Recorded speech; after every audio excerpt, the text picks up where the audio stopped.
धम्म चर्चा में आप सभी का स्वागत है। नमो बुद्धाय। वैशाख पूर्णिमा त्रिविध बुद्ध पावनी बुद्ध पूर्णिमा क्यों?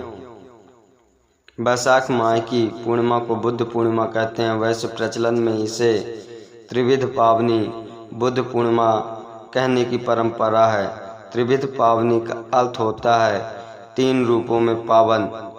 अब तक के ज्ञात इतिहास में यह सर्वाधिक अनूठी घटना है कि 563 ईसा पूर्व जिस दिन राजकुमार सिद्धार्थ गौतम का जन्म हुआ उस दिन वैशाख की पूर्णिमा थी। राजकुमार सिद्धार्थ गौतम का जन्म लुम्बिनी में हुआ था। बौद्धों के 4 महातीर्थों में भगवान बुद्ध का जन्म स्थल लुम्बिनी प्रथम तीर्थ स्थल है। 29 वर्ष की आयु में राजकुमार सिद्धार्थ ने महाभिनिष्क्रमण किया अर्थात गृह त्याग। महाभिनिष्क्रमण किया अर्थात गृह त्याग किया। 35 वर्ष की आयु में वह ज्ञान को उपलब्ध हुए। रूबेला में निरंजना नदी के तट पर पीपल के पेड़ के नीचे वह बुद्ध हो गए। जिस दिन वह बुद्ध तत्व को उपलब्ध हुए उस दिन की वैशाख पूर्णिमा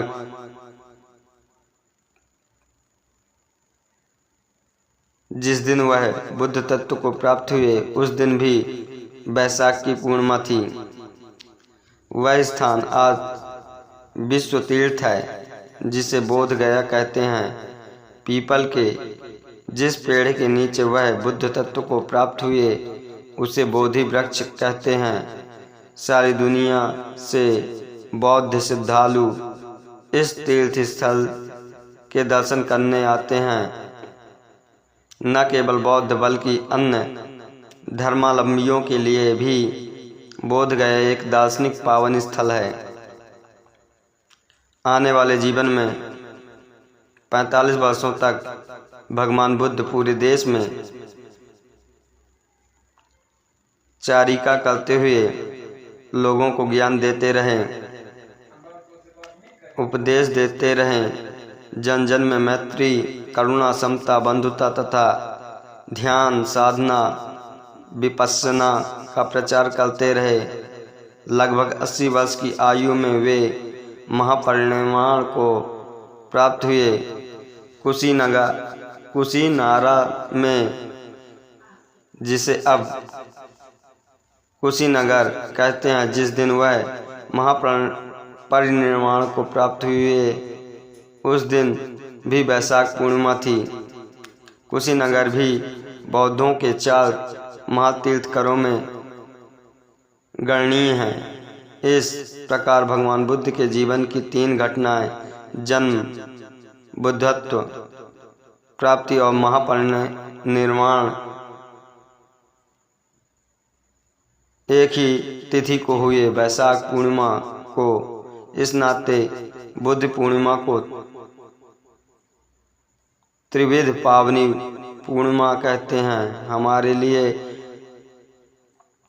महापरिनिर्वाण भी पावन है।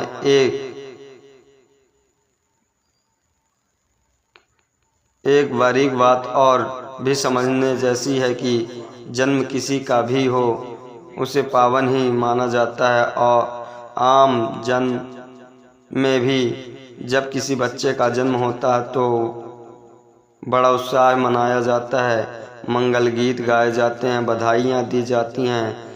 जन्म पावन है। कोई परम ज्ञान को उपलब्ध हो जाए तो वह भी पावन तिथि हो जाती है। सिख समाज अपने गुरुओं के जन्मदिन और ज्ञान दिवस को प्रकाश उत्सव के रूप में मनाया करते हैं। मुस्लिम भाई हजरत मोहम्मद साहब के जन्मदिन और लाहम के दिन पर रोशनी जलाते हैं। ईसाई समाज के जीसस के जन्मदिन और ज्ञान दिवस पर गिरजाघरों में मोमबत्तियां जलाई जाती हैं, लेकिन किसी के भी जीवन के आखिरी दिन को पावन नहीं माना जाता। कोई नहीं कहता कि आज बड़ा पावन दिन है, कि अमुक व्यक्ति की बरसी है।